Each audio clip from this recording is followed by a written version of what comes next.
Mesdames et messieurs, bonjour, bienvenue sur cette présente édition du Flash d'information. Le Dara de Koki est équipé en matériel de bureautique d'une valeur de 14 millions par le directeur de l'emploi. Pape Modou Fall dit vouloir améliorer les conditions d'apprentissage du Coran des élèves. Le diocèse de Tambacounda va organiser la 135e édition du pèlerinage marial de Popenguine. L'événement est prévu du 27 au 29 juin prochain.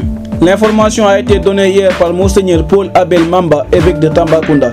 Actualité hors de nos frontières, au Soudan, les deux camps belligérants ont accepté une trêve d'une semaine. Le cessez-le-feu signé en Arabie Saoudite sous la supervision des États-Unis va entrer en vigueur aujourd'hui. Joe Biden a annoncé un retour prochain à la normale des relations diplomatiques sino-américaines. Le président américain tenait hier une conférence de presse à Hiroshima où il participe au sommet du G20. Les relations entre les États-Unis et la Chine étaient devenues tendues depuis la destruction d'un ballon chinois dans l'espace américain en février dernier. En Italie, le volcan Etna est entré en éruption hier. L'aéroport de Catane est fermé en raison de la fumée et des cendres issues de l'un des volcans les plus actifs au monde.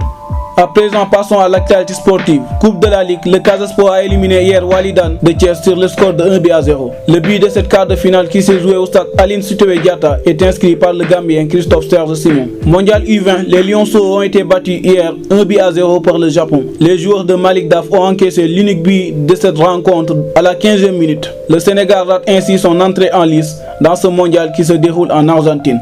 Manchester City est sacré champion de la Premier League. Après la défaite de Arsenal sur le terrain de Nottingham Forest, l'équipe de Guardiola remporte le championnat anglais avant de recevoir Chelsea. Les Citizens réussissent donc à gagner ce trophée pour une troisième fois d'affilée. En Bundesliga, le Bayern perd les commandes du championnat au profit de Dortmund. Dortmund est allé gagner à Hertha Berlin suite à la défaite des coéquipiers de Sadio Mané contre Leipzig.